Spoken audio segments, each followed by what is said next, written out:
동역자의 은혜로 사는 삶 빌립보서 1장 3절부터 7절까지 제가 읽겠습니다.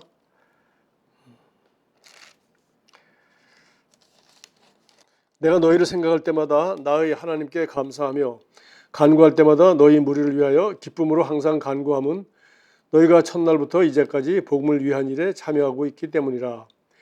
너희 안에서 착한 일을 시작하신 이가 그리스도 예수의 날까지 이루실 줄을 우리는 확신하노라. 내가 너희 무리를 위하여 이와 같이 생각하는 것이 마땅하니 이는 너희가 내 마음에 있음이며 나의 매임과 복음을 변명함과 확정함에 너희가 다 나와 함께 은혜에 참여한 자가 됨이라. 네, 여기까지 보겠습니다. 제가 이번에 미국에 가서 여러 가지 많이 봤지만은 미국 가서 좀 늘 느끼는 거지만은 참 처음 미국 갔을 때와 똑같아요. 역시 땅이 엄청 크구나. 그리고 사람들도 많이 그 동네마다 다르고 또 이런 거 좀 많이 느꼈어요. 그런데 우리 사역도 미국 가보니까 정말 사역이 다양하고 크고 하여튼 자유롭고 여러 가지 모든 게 하여튼 땅과 기후와 그와 똑같이 그 사람들이 문화와 또 우리 교회도 그렇게 다양하고 그런 거를 느껴요. 그래서 저는 오기 전에 한번 케네스 코플랜드 목사님 제가 늘 알지만은 별로 관심이 없어서 저 직접 우리 아이들은 거기 나가지만 저는 가본 적이 없는데 이번에 기회가 돼서 한번 이제 같이 가게 되었습니다. 갔더니 거기도 한 50년 지금 사역이 이제 50년이 되었는데 하여튼 우리 아이들 집에서 한 40분, 45분을 지나서 하여튼 달라스 포스워스 두 개 도시가 합쳐 있는데 포스워스 중에서도 또 도시를 지나서 어제 시골 마을로 벌판에 가다 보니까 거기에 큰 땅 전부 다 코플랜드 미니스트리 거고요. 사실 그 가족 겁니다. 온 가족이 사역을 하고 있고 며느리 지금 사위가 지금 저하고 나이 비슷한데 담임 목사를 하고 있고 그다음에 딸들 그다음에 또 이 사람이 이제 이혼하고 재혼했거든요. 그러니까 전처 딸 해가지고 온갖 온 식구들이 딸 서너까지 다 모든 사역을 다양하게 하고 있고 그 안에 비행장도 있고 비행장 구경 못했습니다만은 비행장도 있고 또 그 땅에서 서기도 난대요. 그러니까 이 교회 땅에서 비행장도 있고 서기도 나고 온갖 건물 다 있고 그리고 거기서 포트워스에 있는 그 집들이 보이지 않을 정도로 뚝 떨어져 있는 시골이에요. 그런데 사람들이 그렇게 거기까지 예배 드리러 오더라고요. 그래서 이걸 보면서 야 정말 우리가 우리 생각들이 얼마나 좁고 갇혀 사는가 그런 생각들을 하게 되었고요. 또 제가 이번에 콜로라도 가서도 본 것 중에 이렇게 산맥 한 꼭대기 아주 최고 높은 데만 좀 눈이 좀 있겠지. 그 정도. 제가 시애틀에 가다 보면 그 마운틴 레이니어라고 있는데 거기는 항상 눈에 덮여 있더라고요. 근데 나는 콜로라도에 있는 그 많은 산들이 꼭대기가 거의 다 눈이 이렇게 조금씩 덮여 있을 줄은 상상을 못했어요. 근데 제가 보니까 이 콜로라도 그 산은 대충 여러분 보시면 알겠지만 우리 남북한 합친 길이의 한 2배 정도가 콜로라도 산맥 같아요. 근데 그 산맥의 꼭대기에 눈들이 여름 내에 있다고 생각하니까 야 이거 어떻게 이렇게 내가 모르고 있었나 그런 생각들을 하게 됩니다. 그러면서 제가 우리 왕국 재정에서도 가르칠 때 제가 영상도 보여주고 얘기를 했는데 이 콜로라도 강이 엄청나게 수천 년을 흘러서 그 그랜드 캐년이라는 그 완전히 바위를 깎아서 만든 그 계곡을 만들었잖아요. 그 물도 많고 차고 엄청난 물인데 결국 그것을 후버댐을 만듦으로 말미암아 지금 우리 남북한보다도 몇 배 큰 그 캘리포니아의 샌프란시스코부터 로스앤젤레스 샌디에고까지 거기 모든 식용수 다 하고 또 거기 나파밸리 캘리포니아 와인 그리고 오렌지 농장 이 모든 것을 이 사막을 갖다가 완전히 이제 살리게 되는 그런 어마어마한 댐을 이제 몇 년 전에 만들어서 이렇게 하는 거 제가 이제 늘 얘기하거든요. 이 얘기 뭐냐면은 이렇게 하나님의 우리에게 주신 자연도 이렇게 잘 활용만 하면은 어마어마한데 그걸 평생 이 역사적으로 아무도 그걸 활용하지 못한 것이죠. 그래서 우리나라도 여러분 그 대표적인 강이 한강과 낙동강이 제일 큰데 한강과 낙동강이 어디 있습니까? 이 태백산맥에서 우러나오는 거죠. 그래서 우리 제천에서 조금 더 올라가면 그 황지라는 곳이 있는데 그 황지라는 그 뭐 작은 못이죠. 거기서 이제 물이 난다고 하는데 그 물이 아니고 그래서 그 물에서부터 시작해서 한 이제 낙동강으로 남쪽으로 내려가면 낙동강이 되고 이제 서쪽으로 내려오면 한강이 된다. 한강도 바로 그게 남한강이 되죠. 북한강은 저 춘천 저 북한 땅에서 내려오는 것이고 양수에서 두 개가 만나죠. 그래서 이것이 우리 대한민국의 바로 수도 서울의 물이고 그리고 또 농사짓고 하는 그런 대한민국의 대표적인 이제 젖줄과 같은 그 두 개의 강입니다. 그래서 이걸 생각하면서 이 참 하나님이 우리에게 공급하신 것은 무궁무진한데 우리가 처음부터 이 큰 그림을 그리지 못하고 각자가 그 프레임이 너무 작아서 그림이 너무 작아서 우리가 누리는 것이 너무 작다 하는 생각을 이번에 여행을 하면서 다시 하게 되고요. 제가 우리 왕국재정에 대해서도 이 말씀을 지금 4시간 동안 가르치면서 다시 한번 이 성경을 다시 묵상해 보는 계기가 되었어요. 그래서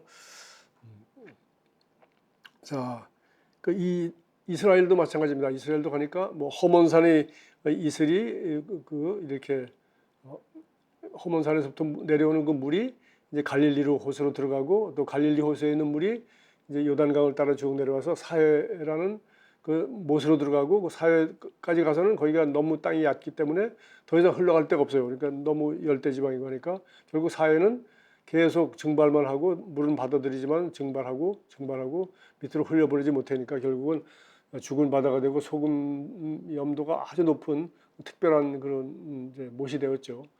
그래서 이것도 결국은 갈릴리는 그렇게 생선도 많고 물고기도 많고 한데 이 갈릴리는 허문산에부터 내려오는 그 골란 하이츠라고 그 전쟁할 때 뺏은 땅인데 거기도 가보니까 그게 아주 엄청난 그 아주 산악군이에요. 우리도 올라갔을 때도 추워서 파카를 입고 꼭대기 올라가고 거기가 유일한 이제 겨울 스키장이라고 합니다. 근데 그런 그 허문산에서부터 그 물이 이제 내려와서 갈릴리를 채우고 갈릴리 사람들이 물고기를 잡고 예수님도 그 갈릴리에서 사셨고 요단강 지나서 이제 사해까지 이것도 이제 다시 한번 제가 생각이 났습니다. 그래서 또 제가 읽은 책에 여러분에도 추천했지만은 보니까 이 세 가지 모델을 우리가 생각해 볼 수가 있어요. 그 하나는 뭐냐면은 물이 늘 부족하다고 생각을 하는 사람이죠. 그렇게 생각하면 물이 언제 마를지 모르기 때문에 물이 있을 때마다 이제 모아서 저장을 해두고 아껴 써야 되겠죠. 그렇게 해서 이제 가물 때 농사철에 필요할 때 물을 쓰는 거죠. 식용유도 하고 농사도 하시고 이거는 왜냐 물이 적기 때문에 1년 동안 잘 모아야 된다. 그것이 바로 저희 그 고향이 상황이었어요. 저희 고향 상황이 우리 백골이라고 산 골짜기에 100개 뭐 실제 100개는 안 되지만 골짜기에 나오는 물을 이제 저수지 우리 왕미 저수지라는 걸 마저 막 이렇게 한 150m, 150m 약간 안 돼요. 그리고 뚝을 막아서 그걸 이제 거창한 공사를 해서 그 밑에 수많은 그 벌판이 이제 드디어 벼농사를 지을 수 있는 그런 동네가 되어서 우리 동네가 이제 살아나게 되었어요. 근데 이런 것을 저도 보면서 이것이 바로 이제 저수지 사고 방식이죠. 이 물이 적기 때문에 잘 모아둬야 된다. 그렇게 우리가 볼 수가 있고요. 자, 두 번째는 우리 이제 시냇물입니다. 시냇물은 뭐냐면은 물이 계속 줄줄 흘러가기 때문에 내가 필요한 것만큼 뚝을 막아가지고 내가 쓰면은 내가 쓴 것만큼 쓰고 나머지는 내가 그냥 아깝지 않게 다음 사람이 쓸 수 있도록 물을 흘려보내면 되는 거예요. 그러니까 내가 먼저 막아서 쓰고 계속 조금 더 나온다는 걸 아니까. 그래서 가뭄이 와도 마르지 않고 충분한 물이 있다. 그래서 이거는 수로를 만들어다가 끌어 쓰는 방법입니다. 그런데 보통 우리가 이 정도 생각을 하죠. 그런데 한 가지 더 방법이 있습니다. 이건 뭐냐면은 운하와 댐을 통해서 우리 후보댐 같은 거 그리고 우리 뭐 양평에 있는 그 팔당댐 같은 거 그렇게 해서 운하와 댐을 만들거나 아니면 수로를 만들어서 충분한 수원지에서 물이 공급된다는 물은 계속 공급된다는 그런 가정하에서 이 파이프라인을 묻어서 다른 마을, 다른 도시 먼 데까지 이 물이 많이 있으니까 우리만 여기 물 끝없이 나오니까 이 물을 이렇게 공급하는 것이 있다. 그래서 뭐 크게 생각하면 우리가 그랜드 캐년 후보댐 같은 거 아마 그렇게 생각할 수가 있겠어요. 그런데 제가 이거 그냥 이 하나님이 우리에게 공급하시는 것도 우리가 지금 저와 여러분이 나이가 어떤 나이든지 지금 이걸 갖다가 우리 삶에다가 당장 적용한다고 해서 무슨 대단한 변화가 있을 것 같지는 않습니다. 그리고 왜 우리는 벌써 저 같은 경우도 뭐 이제 좋은 세월이 많이 지냈지 않습니까? 그런데 이걸 지금 제가 뭐 지금 뭐 어떻게 이걸 잘 적용하겠어요. 그러니까 우리 인생에 우리 여러분 자녀들이나 좀 젊은 사람일수록 이것을 갖다가 이 모델을 그냥 터무니없게 생각하지 마시고 크게 적용할 수가 있다는 생각을 했어요. 그러고 보니까 제가 그 떡 5개와 물고기 2마리로 수만 명을 먹인 그 사건을 제가 생각하게 되었는데, 이건 복음서에 마태, 마가, 누가복음에 나오면 정상이지 않습니까? 그런 거 계속 중요한 사건이니까 나왔죠. 그런데 이 요한복음에도 또 나와요. 사실 요한복음은 그런 사건들 거의 몇 개 기록하지 않았는데 이거는 중복해서 이 요한복음에서도 기록을 하고 있어요. 뭐 다른 것이 아니라 우리 여자와 아이들을 빼고 성인 남자만 5천 명이 먹었다니까 뭐 한 2만 명이 먹었다고 우리가 칠 수 있겠죠. 여러분, 이게 뭐 하나님이 참 놀라운 기적이다고만 생각하는데, 제가 이 세 가지 그 모델로 다 비교해 보니까 이게 지금 우리가 이런 기적을 직접 경험하기는 힘들더라도 우리가 사고방식은 이걸 딱 가지고 있어야 되겠구나. 이것이 하나님의 공급하는 방식이고, 우리가 이 하나님이 우리에게 주신 모든 그것이 복음이든지, 그것이 뭐 재물이든지, 그것이 내게 주신 은사든지, 참 무엇이든지 하나님이 우리에게 공급해 주신 모든 은혜는 우리가 이 세 가지 모델 중에 하나를 우리가 적용하고 살고 있다 하는 생각을 제가 하게 됐습니다. 그게 하나가 뭡니까? 이제 바로 그 하나님이 이제 부족하지 않게 이제 우리에게 딱 필요한 만큼 주는 거죠. 어머니가 오늘 우리 아이가 어디 간다고 하니까 하여튼 예수님 말씀을 들으러 간다고 합시다. 그러니까 어머니가 그날 아침에 도시락을 싸준 거죠. 왜? 하루 점심 때 말씀을 듣고 저녁 때 이제 올 줄로 생각해서 도시락을 쌌는데 물고기 2마리와 빵 5개를 싸줬다는 거죠. 그러니까 뭐 소년이라고 하지만 꽤 큰 것 같습니다. 그죠? 물고기 2마리에다가 빵 5개를 먹을 정도면은. 그러니까 이게 도시락 수준입니다. 그러니까 그 필요한 사람을 딱 보고 그 필요한 만큼만 딱 주는 거죠. 그래서 어머니가 그렇게 했고요. 두 번째는 뭐냐 하면은 예수님은 이제 너희들 중에 뭐가 있냐 하니까 여기 도시락을 싸온 사람이 있습니다. 그러니까 거기 도시락 싸온 사람이 2만 명 중에서 얘 하나만 있는 게 아니겠죠. 또 있을 겁니다. 그런데 어쨌든 간에 그거를 이게 안드레가 찾아서 예수님께 가져오니까 이 아이도 뺏어온 게 아니라 누구 먹을 거 있는 사람이 있어? 도시락 싸온 사람이 있어? 하니까 이 소년이 내어놓은 거죠. 그래서 안드레가 이걸 갖다가 예수님께 갖다 드리고 여기 이렇게 있습니다. 라고 했죠. 그때 예수님은 사람들을 이제 앉히라 그랬어요. 50명씩 이렇게 앉혔습니다.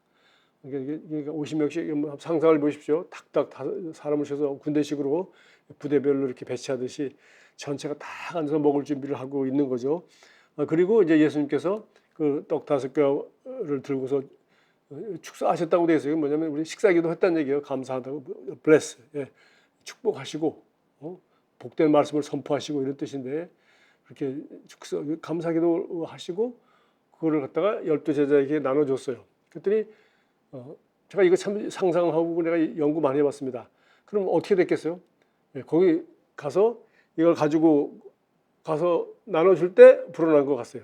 50명이 먹을 걸 갖다가 5개씩 1인 정량이 빵 5쪽이거든요. 그러니까 50명을 다 나눠주도록 그렇게 했겠죠. 그러니까 5개를 갖다가 반씩 나눠서 12명에게 주고 뭐 그런 식으로 이제 줬더니 그것이 지금 12제자니까 반쪽도 안 되지 않습니까? 그걸 가지고 가서 나눠줄 때 그 손에서 그렇게 된 거죠. 만약 그게 나눠줄 때 그게 불어난 것이 아니고 예수님 손에서만 불어났다고 하면 그 상상해 보십시오. 빵이 얼마나 산더미처럼 쌓였겠나. 그걸 또 어떻게 날렸겠어요? 차로 날렸겠습니까? 지게로 날렸겠습니까? 감당을 못하죠. 2만 명이 먹을 빵이니까. 그러니까 결국 12명의 예수님 손에서는 그냥 나눠주시고, 그래서 12명의 손에서 12명이 나눠줄 때 그렇게 불어났다고 저는 생각합니다. 그래서 뭡니까? 그러니까 하나님이 기적을 베푸시는데 그 5천 명이 먹고도 남았다고 하니까 결국은 여자와 아이들 포함해서 2만 명. 그래서 2만 명이 먹을 만큼 하나님 빵을 공급해 오신 거예요. 그런데 그리고도 보니까 조금 남았어요. 왜? 12바구니가 남았다. 12바구니니까 이것도 엄청난 거죠. 이 아이가 가져가기 힘들었을 겁니다. 어쨌든 간에 하여튼 그 도시락 제공했던 그 소녀는 12바구니 기적의 빵을 가지고 집으로 갔다. 자, 그러니까 만약에 그때 2만 명이 아니라 5만 명이었으면 5만 명만큼 공급이 기적이 일어났겠죠. 이것도 우리가 그 열왕기상 17장의 엘리야 이야기에서 마찬가지죠. 뭐 기름이 기름을 이제 기름이 기적이 계속 나오는 거죠. 그래서 어떻게 했습니까? 빈 그릇을 많이 빌렸어요.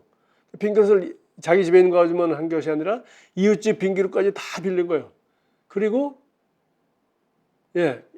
빈 그릇을 갖다 대고 엄마는 붓고 아들은 갖다가 빈 그릇 참외 옆에 세워놓고 기름병을 계속 했는데 나중에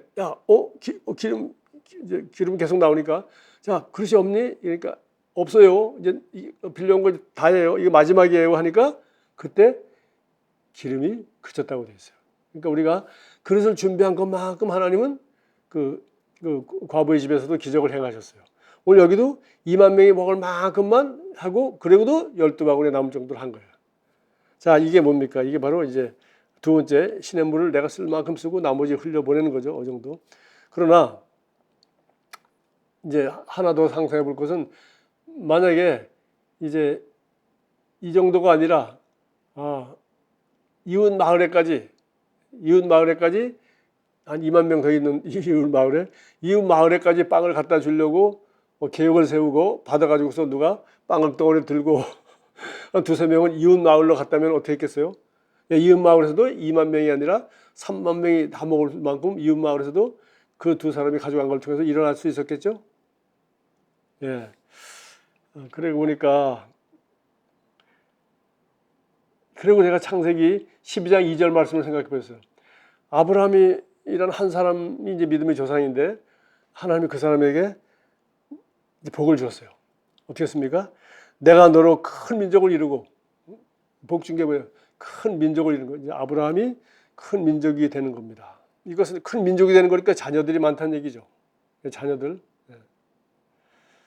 그러니까 그 아브라함이 뭐 자녀가 많지 않았죠. 이삭 하나밖에 없는데 또 이삭이 결국은 에서와 야곱을 낳았고 또 야곱이 12아들을 낳았고 그리고 이제 그 12아들이 이제 각 지파를 이루어서 계속 낳다 보니까 이스라엘 민족이 이제 많아진 거죠. 그래서 제일 먼저 복이 된 것은 큰 민족을 자녀들을 많이 낳게 해서 그들이 민족을 이루도록 장기적으로 보니까 3,000년, 4,000년 그렇게 하느니 이제 이것이 아브라함이 일단 받은 복이죠. 자기는 이삭 하나밖에 못 받았지만 사실은 큰 민족을 이루도록 그렇게 했고요. 그다음에 내게 복을 주어 이게 자녀들을 이거는 일단 자녀들이 이걸 그릇이고 그릇이 있어야 복을 주는 거예요. 누굴 보면 아브라함만 복을 준 것이 아니라 아브라함의 자녀들에게도 복을 줘요. 그 뭡니까? 아브라함만 사는 땅이 아니라 아브라함의 자녀들이 살 수 있는 가나안 땅도 준 거예요. 자식만 많고 이제 땅이 없으면 어떻겠어요? 그러니까 가나안 땅을 주었어요. 그리고 내 이름을 창대하게 하리니 그래서 아주 강한 민족이 되게 했어요.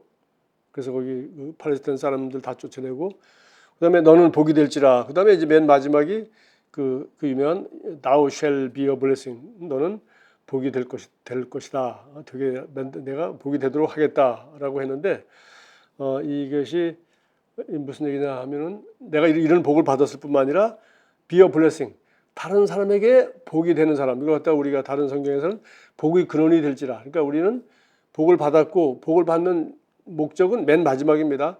내가 큰 자녀를 낳고 그다음에 내가 이 땅을 그 자녀들이 마음껏 누리고 살 수 있는 가나안 땅을 선물로 받았고 그리고 이름이 창대하게 되고 아주 대단한 게 됐죠. 그러나 그렇게 잘된 이유는 뭐예요? 다른 사람에게 복을 줄 수 있도록. 그러니까 이걸 영어로 하면은 blessed to be a blessing이요. 다른 사람을 복이 되게 하여 내가 축복을 받은 존재가 된 거예요. 이게 아브라함이 받은 복입니다. 다른 사람이 누구예요? 우리 여러분 수없이 들은 얘기죠. 너를 통하여 온 천하 만민이 복을 받게 될 것이다. 이 세상의 모든 민족이에요. 그 다음에 너희는 가서 온 만민에게 복음을 전파하라. 온 세상에 다니면서 온 세상 만민 모든 족속이 다 복을 받는 거예요. 아브라함 때문에. 그다음에 땅 끝까지 이르러 복을 받으리라. 그러니까 지금 제가 얘기한 운하와 댐을 파가지고 다른 마을에까지 계속 이 강물을 흘려보내는 이 어마어마한 거. 그러니까 지금 떡 5개로 5천 명이 먹고 2만 명이 먹은 그러니까 온 사람만 먹는 게 문제가 아니라 다른 동네 다른 마을까지 만약에 이 12제자가 빵 한 쪽씩 들고 도시마다 하나씩 갔다면 12도시에 있는 사는 사람이 다 먹었을 거라는 거예요. 제 얘기는. 이게 아니면은 12도시에 있는 빈 그릇 다 빌려왔다고 칩시다. 그러면 12도시에 있는 빈 그릇에 기름이 다 찼겠죠. 이게 정확하게 성경의 원리예요. 그래서 아브라함이 큰 민족을 이루게 되게 하고 하나님이 아브라함에게 복을 주고 그래서 복이 되도록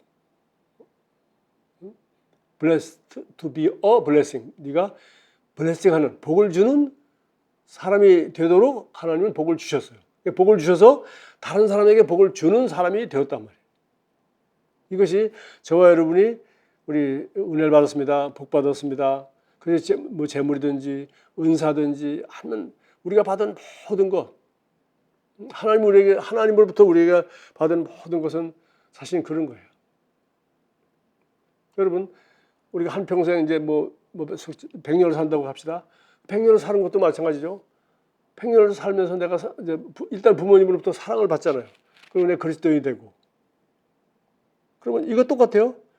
우리가 큰 민족을 이루고 우리가 가정을 이루고 또 복을 받아서 우리 먹고 살 수 있도록 가나안 땅 받듯이 그렇게 하고 이름이 창대하게 되고 그래서 다른 사람에게 복을 끼치는 거예요. 내가 다른 사람을 사랑하고 다른 사람에게 복을 끼치는 거예요. 예를 들면 그냥 이거 참 신기해요. 저도 뭐 제 머리맡에 지금 고호 그림이 많이 있는데 그 고호에 대해서 뭐 생각해 보면 참 그렇잖아요. 아니 뭐 먹고 살 수가 없고 굶어 죽을 지경인데 그 동생 덕분에 겨우겨우 살다가 결국 그림도 안 팔리고 왜? 안 팔리는 그림, 사람들이 인정해주지 않는 그림. 근데 나중에 그렇게 죽고 또 동생은 형 죽은 뒤에 그냥 6개월 만에 죽었더라고요. 근데 그 재수 씨, 그 태호의 그 형수 재수 씨죠. 재수 씨가 그 안 팔리던 그림을 갖다가 드디어 이제 세상에 알리고 팔아서 이제 우리 100년이 지난 지금은 세계에서 인류 역사상 가장 사랑받는 화가가 됐단 말이에요. 그 돈을 이루 말할 수가 없죠. 그러니까 고흐는 그렇게 비참하게 살고 자기는 진짜 동생 덕분에 겨우 먹고 살고 그래서 나중에 참 동생한테 신세도 지고 싶지 않고 그러니까 평생 이렇게 살겠나 싶어서 어쨌든 간에 뭐 그게 원인은 아니겠지만 그것도 이유 중에 하나겠죠. 결국 자살을 했지 않습니까? 그리고 또 동생도 형님을 너무 좋아하고 그래서 뭐 그 충격과 함께 6개월 만에 죽었단 말이지. 37세. 이 사람 여러분 아시죠? 뭐 고우가 목사가 되려고 하다가 신학교 뭐 세미나리죠. 그 정식 거기에 떨어졌어요. 그래서 그냥 우리 같은 예수교산학교 레마 같은 학교 다니고 이렇게 목사가 되려고 하던 사람이에요. 그리고 그 상처받고 가난하고 농부들 뭐 난 고에 그림 그 감자 먹는 사람들인 거 보면은 정말 완전히 농노 뭐 아니 완전히 뭐 그런 그 가난한 사람들이 감자 뭐 반찬이 있습니까? 뭐가 있습니까? 그 먹는 그런 거를 그리길 좋아했단 말이죠. 아주 사랑이 많은 사람이죠. 어쨌든 간에 고흐는 그의 재주와 그림과 그야말로 37년 동안에 불타올랐던 삶은 온 인류를 최고로 축복하는 사람이 됐단 말이에요. 그러니까 이 예술가들 다 그렇죠. 뭐 도스토옙스키나 뭐 이런 사람들 다 그가 쓴 소설이 읽으면 읽을수록 사람들로 하여금 그 하나님과 우리 믿음과 사람에 대해서 사랑에 대해서 인간에 대해서 삶에 대해서 생각해 보게 하고 그러니까 뭐 제가 예를 그렇게 들었는데 이게 우리 재정적인 것도 마찬가지라는 겁니다. 그래서 사람도 어느 정도 수입이 이제 예를 들면 뭐 몇백만 원 한다고 합시다. 어느 정도까지 수입이 될 때까지는 행복 지수도 올라간대요. 그러나 그 정도 우리 예를 들면 한 400, 500이라고 칩시다. 월급 4, 500 정도까지는 점점 그 행복 지수가 올라간대요. 100만 원대부터 200만 원대부터. 그렇죠? 아시겠죠? 그러나 500만 원에 600만 원, 700만 원, 800만 원 넘어가면 그다음부터 행복 지수하고는 아무 관계가 없답니다. 그 얘기는 뭐냐? 우리는 원래 그냥 내가 먹을 수 있는 양이 정해져 있는 거예요. 위장이. 뷔페 가도 뭐 아무리 많이 먹어도 3번 이상 못 가지 않습니까? 그럼 나머지 뭐예요? 다 남주라고. 그래서 이 예수님이 바로 사신 삶도 그런 것이고, 그래서 우리가 이런 그 마인드를 갖는다는 게 얼마나 중요한가. 그래서 제가 이제 마태복음 6장 25절부터 봐야 돼요. 우리가 뭐 천천히 6장 한번 25절부터, 이게 그 유명한 산상수훈 아닙니까? 6장 25절부터 우리가 문맥이 중요한데, 한 사람이 두 주인을 섬기지 못할 것이니라. 너희가 하나님과 재물을 겸하여 섬기지 못한다면서 하나님 섬기는 거와 재물이 그것이 마지막의 경쟁 대상자예요. 우리 예수님 시험 받을 때도 그거죠. 예, 천하 영광을 다 보여주면서 그 재물 아니에요. 나한테 절하면 너는 이거 다 준다. 그러나 예수님은 그 원래 다 하나님 것이고, 그러나 예수님은 십자가에 죽으시고 부활하심으로 말미암아 하늘과 땅의 모든 권세를 죽음과 부활을 통해서 마귀로부터 뺏었죠. 그러나 마귀는 그러지 말라는 거예요. 십자가 주지 말고 죽지도 말고 나한테 절만 하면 너한테 다 줄게, 다 돌려줄게. 물론 거짓말이지만 그렇게 맞는 소리란 말이죠. 예수님은 그렇게 하지 않으셨죠. 그래서 하나님과 재물을 겸하여 섬길 수 없는 게 예수님에게도 있었던 사건이고 우리에게도 마찬가지인데요. 그래서 지금 재물에 대한 얘기를 또 하는 거예요. 그러니까 이거 우리가 뚝 잘린 것이 아닙니다. 그러므로, 그러므로가 위에 연결되어 있죠. 내가 너희에게 이르노니 무엇을 위하여, 목숨을 위하여 무엇을 먹을까, 무엇을 마실까, 몸을 위하여 무엇을 입을까 염려하지 말며 목숨이 음식보다 중하지 아니하며 몸이 의복보다 중하지 아니하냐. 공중의 새를 보라 심지도 않고 거지도 않고 창고에 모아들이지도 아니하되 너희 하늘 아버지께서 가르치시나니 너희는 이것들보다 귀하지 아니하냐. 너희 중에 누가 염려함으로 그 키를 한 자라도 더할 수 있겠느냐. 또 너희가 어찌 의복을 위하여 염려하느냐. 들의 백합화가 어떻게 자라는가 생각하여 보라. 쏘고도 아니하고 길쌈도 아니하느니라. 그러나 내가 너에게 말하노니 솔로몬이 모든 영광으로도 입은 것이 이 꽃 하나만 갖지 못하였느니라. 오늘 있다가 내일 아궁이에 던져지는 들풀도 하나님이 이렇게 입히시거든 하물며 너희일까 보냐. 믿음이 작은 자들아. 그러니까 먹고 입고 그죠? 네. 먹는 거 무엇을 먹을까 무엇을 입을까 걱정하지 말라 그러고요. 염려하지 말라. 응? 이렇게 백합화도 들의 새도 하나님이 이렇게 다 했는데 하물며 너희일까 보냐.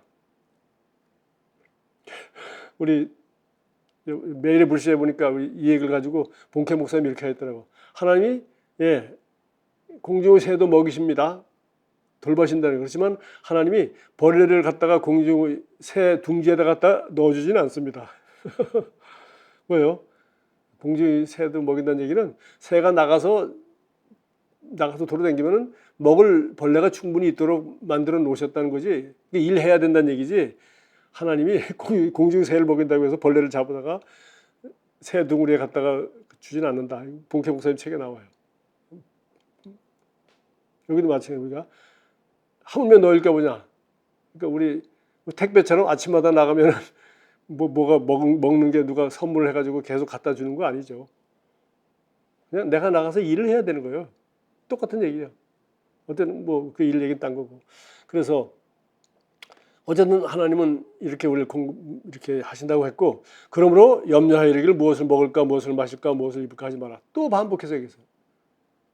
지금 오병이어 이것도 먹는 거 얘기했죠.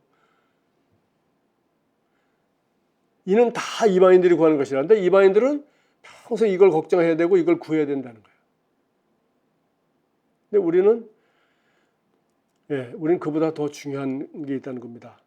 너희 하늘아버지께서 이 모든 것이 너에게 있어야 할 줄을 아느니라. 또 한 번 나왔어요. 하물며 너희일까 보냐? 아버지가 너에게 다 있어야 된다는 거 알고 있어요. 그런즉 너희는 먼저 그의 나라와 그의 의를 구하라. 그리하면 이 모든 것을 너에게 더하시리라. 그래서 이게 순서가 먼저 하나님 나라와 의를 구하는 거, 이것이 하나님이 우리에게 부탁하는 거란 말이죠. 먹는 거 입는 거 이거는 이방인들이 구하는 것이고, 하나님은 우리가 먼저 하나님 나라와 의를 구하면은 우리가 먹는 것과 입을 것 이것을 다 잘할 수 있도록 공급하시고 채워주신다는 거예요. 순서를 그렇게 거꾸로 하면 안 된다. 그건 이방인들이 하는 것이고, 순서를 바르게 해야 된다. 그게 우리가 너무나도 많이 듣는 그런 말씀이죠. 그래서 제가 그럼 이게 도대체 하나님 나라와 의를 먼저 구한다는 게 뭐냐? 그건 바로 하나님 나라의 를 구하는데 참여하는 거예요. 하나님 나라, 여러분 아십니까? 우리 예수님이 이반석 위에 교회를 세우리라. 또 예수님 계실 때는 교회가 없었지 않습니까? 그리고 이제 결국 부활하신 후에 오순절 이후에 이제 교회라는 것이 생겼고, 그래서 교회가 그리스도의 몸이기 때문에 교회가 그 다음부터는 무지무지하게 중요하죠. 예수 그리스도의 몸이니까. 그런데 그건 바울 서신과 이제 서신서에서 중요한 거고, 예수님 당시에는 교회라는 것이 별로 예수님은 언급 안 하셨어요. 내가 이반석 위에 내 교회를 세우리라 뭐 그거 정도죠. 그래서 예수님은 무슨 얘기했어요? 하나님 나라를 얘기하셨죠. 그래서 대표적인 아주 유명한 말씀이 마가복음 1장 15절이에요. 때가 찼고 하나님 나라가 가까웠으니 회개하고 복음을 믿으라. 제가 우리 예담교회 그 가락동에서 개척해가지고 명함을 만들어가지고 그 명함에다가 쓴 성경 구절이 이겁니다. 때가 찼고 하나님 나라가 왔으니 회개하고 복음을 믿으라. 제가 그때 왜 이 성경을 내 명함에 썼는지 그때 내가 의미가 있었었는데 지금 보니까 더 그래요. 때가 찼고 하나님 나라가 갖고 왔으니 회개하고 복음을 믿으라. 이게 우리가 하나님 나라의 일을 구하는 거예요. 때가 언제입니까? 오늘. 그리고 하나님 나라가 가까웠어요. 나를 통하여 내가 복음을 전해서 그 사람이 회개하고 복음을 믿게 하면 그 사람에게는 하나님 나라가 임하는 겁니다. 구원받는 것뿐만 아니라 하나님이 그 사람을 다스리고, 하나님이 여기 아까 얘기했잖아요. 지금 모든 걸 공급해 주시겠다고 약속했죠. 너희는 하나님 나라를 구하면 이 모든 것을 내가 너희에게 더해 줄 거야.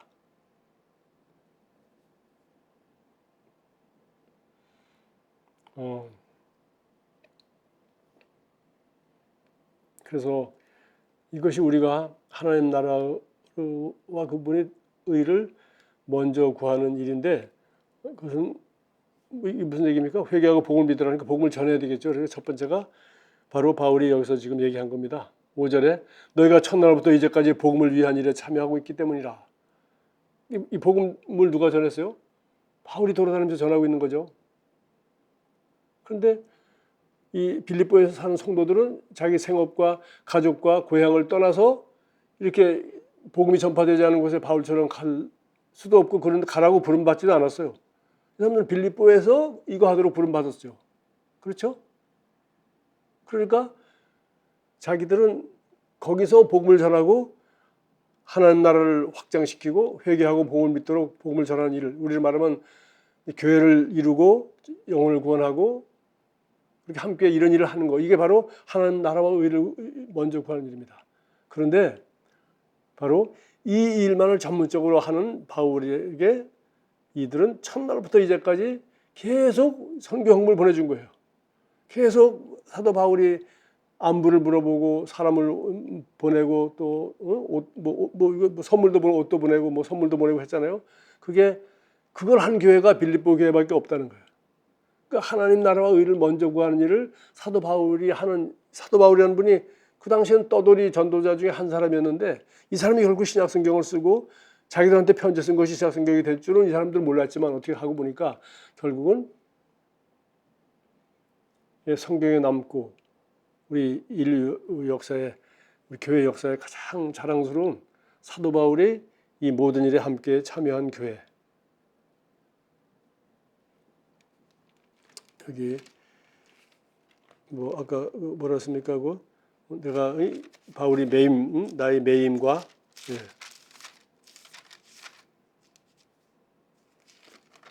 그냥 복음 전하님에 참여한 일이 한 게 아니라 나의 매임과 복음을 변명함과 확정함에 너희가 다 나와 함께 은혜에 참여한 자가 됩니다.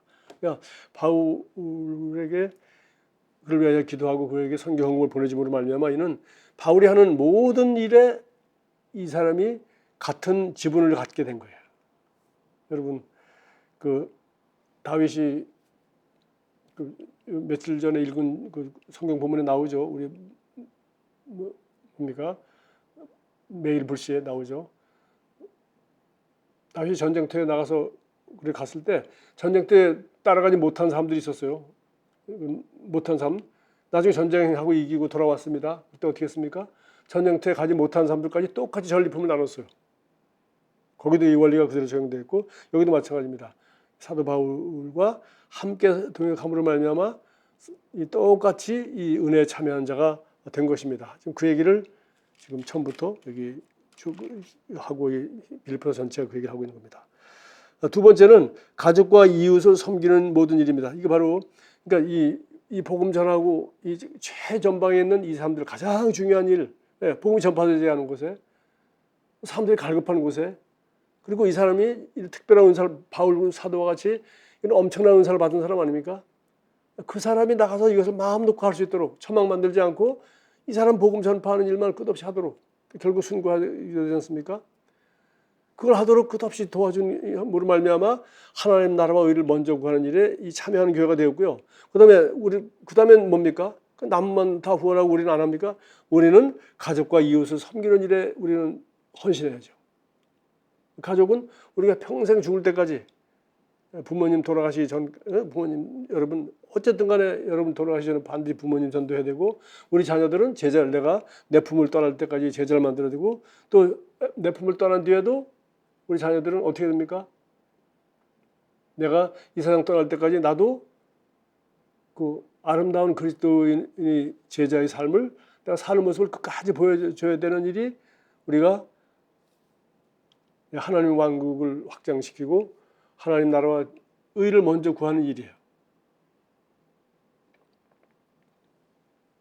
그래서 제가 좋아하는 그 16장 9절 늘 얘기하죠. 15장의 그 전도에 대한 잃어버린 양, 잃어버린 동전, 뭐 잃어버린 아들 그런 얘기 나오는데 여기 16장 9절에 이제 드디어 불의의 재물로 친구를 사귀라. 그리하면 그 재물이 없어질 때 그들이 너희를 영조할 처소로 영접하리라. 이게 아주 의미가 있는 말이죠. 불의의 재물로 친구를 사귀라는 이 세상의 일이에요. 그럼 없어질 때에 네가 그 청지기 직분에서 쫓겨나면 너도 이제 살 길이 열릴 거야라고 하지 않고 영주할 처소가 뭐예요? 영주할 처소, 영원히 거할 처소. 천국 얘기한 거예요. 이런 그러니까 우리가 이 땅에서 직장 생활하는 것은 일은 사람들을 만날 수 있는 길이죠. 이 일은 나 안에 있는 능력과 재능을 개발하는 일이에요. 그리고 내 안에 있는 능력과 재능을 개발해서 다른 사람을 축복하는 일이에요. 물론 나도 먹고 삽니다. 그러나 다른 사람을 축복하는 거예요. 그러니까 우리 고흐는 그림을 그려서 자기 안에 있는 그 능력을 발휘한 거죠. 그래서 자기도 먹고 살지는 못했지만 오히려 시스템이 그렇다 보니까 세상에 안 알아주다 보니까 자기는 못 먹고 산 거예요. 그러나 이 세상의 모든 인류를 축복했단 말이지. 그래서 그게 뭡니까? 내가 이 일을 통해서 우리는 수많은 사람들을 축복하고 또 사람들을 사귈 수 있고 또 이를 통해서 내가 사회에 필요하고 사람에게 필요한 어떤 기술이 내게 있는지를 내가 알아내는 거야.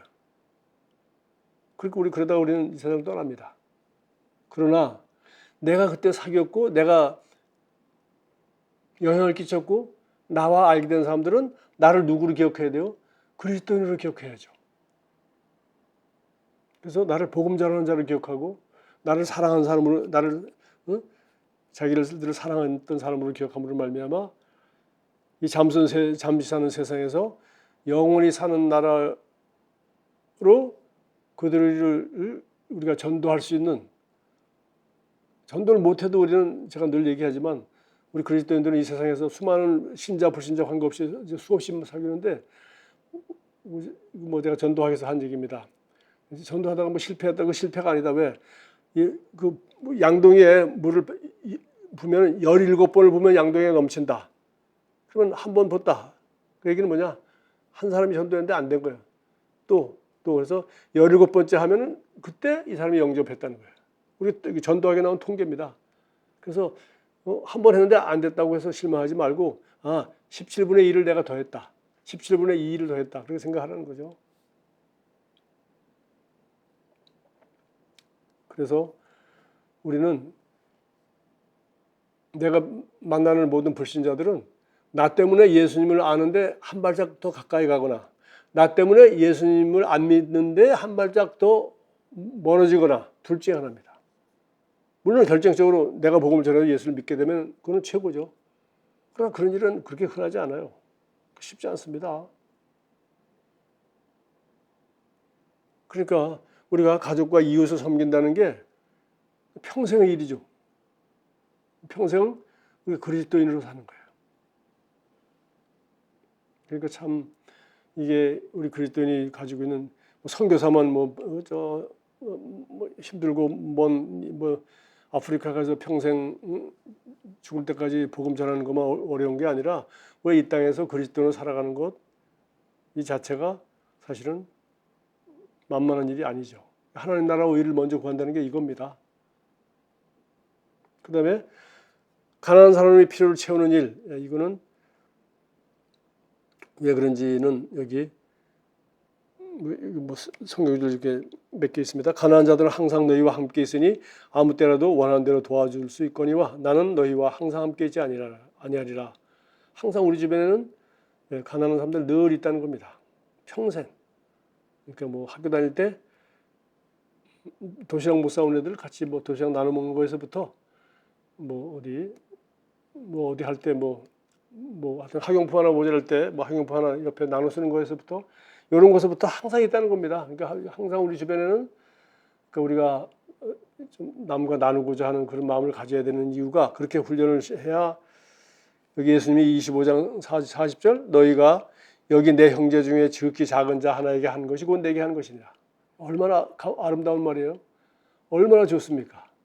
우리 주변에 항상 가난한 자가 있다는 얘기야. 그건 항상 내가 가진 것을 나눠줄 수 있는 사람이 있고, 내가 뭔가 도와줄 수 있는 사람이 있다는 것은 바로 예수님이 옆에 있다는 거예요. 왜? 지극히 작은 자에게 한 것이 내게 한 것이다. 그러니까 예수님은 우리를 복 주시려고 아주 작정하신 거예요. 이 사람한테 하는 게 예수님한테 하는 거구나. 예수님 말을 우리가 그대로 안 믿으면 누굴 말을 믿겠어요?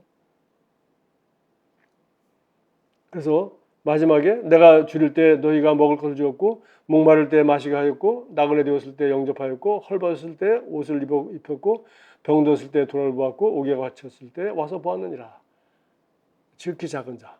그러니까 꼭 이 말씀이 그대로 말씀 그대로지만, 그 외에도 이 정도 아니더라도 우리 주변에 성령의 감동을 따라서 내가 이거 하여튼 옷 두 벌 있는 거 한 사람 나눠줘도 그게 이 정도는 아니지만, 항상 우리는 이렇게 다른 사람의 필요를 채우는 일이, 이것이 하나님 나라와 의를 구하는 일. 왜? 주님께 하는 거라는데. 자, 그렇게 해서 오늘 여기 저는 마태복음에 6장에서 지금 무엇을 먹을까, 무엇을 마실까, 이거 걱정하지 마라. 그렇게 계속해서 자세하게 설명한 다음에, 그 유명한 너희는 먼저 하나님 나라와 의를 구하라. 그러면 이 모든 것은 너희에 더해 주신 것이라. 이게 얼마나 먼저 하나님 나라와 의를 구한다는 것이 얼마나 중요한 것인지를 여러분과 함께 나눴어요.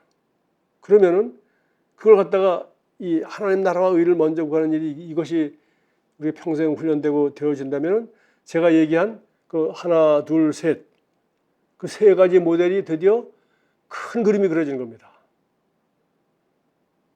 그냥 처음부터 난 내가 먹고 사는 거 도시락 그렇게 살면은 하나님도 도시락밖에 안 사준다니까요.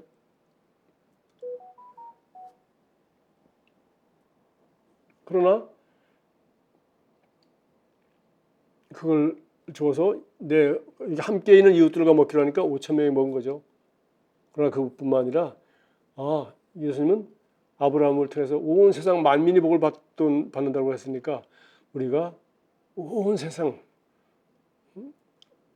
모든 미디어 모든 방법을 다 통해서 가장 많은 곳에, 그러니까 복음이 전파되지 않은 곳에 하여튼 내 영향력이 끼칠 수 있는 곳에 최고로 우리가 이렇게 이것을 운하를 파듯이 아까 얘기했듯이 이 세 번째 모델을 우리 그런 그림을 그린다면 그것이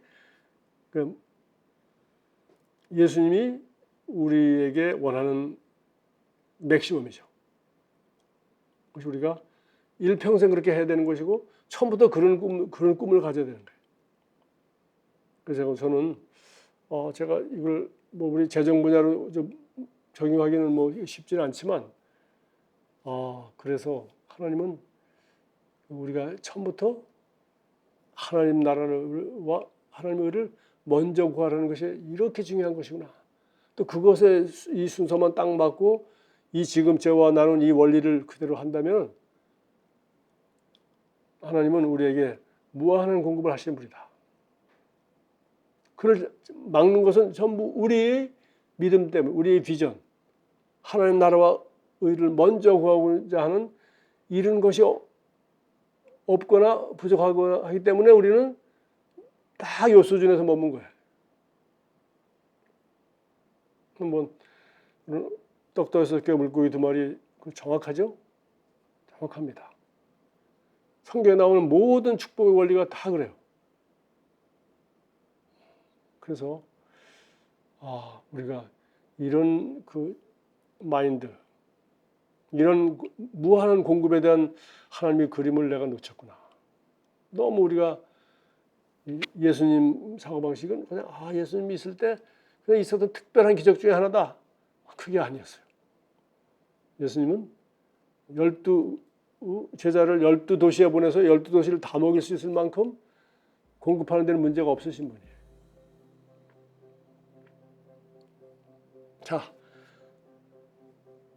이걸 마치겠습니다. 잠깐 기도하고. 하나님 감사합니다. 자기 먹을 것만 걱정하는 사람에게는 먹을 것을 싸주는 어머니가 있었듯이 또 그것을 먹지 않고 주님께 바친 소년에게는 2만 명이 먹고도 남아서 12바구니를 가지고 집으로 돌아갈 수 있게 해주셨듯이 온 천하에 다니며 만민에게 복음을 전파하라고 하신 주님께서 땅끝까지 이르러 나의 증인이 되리라 하셨고 온 세상 만민이 너로 말미암아 복을 받게 될 것이라고 하신 말씀이 그냥 추상적인 선포가 아니라 아브라함에게 한 그냥 축복된 말이 아니라 실제로 주님은 이 세상 만민을 축복하시고자 하는 것이 주님의 진정한 뜻이요. 우리는 그 통로로서 우리 각자가 받은 소명대로, 은사대로, 능력대로, 또 믿음대로 그렇게 사용된다는 원리를 깨닫게 해주셔서 우리 남은 인생을 이 말씀 순서대로 살기를 원합니다. 또 그렇게 할 때 우리 성도들의 삶 가운데 하나님의 놀라운 간증들이 넘치게 하시고 증거가 넘치게 해줄 것을 믿습니다. 예수 그리스도 이름으로 기도합니다. 아멘.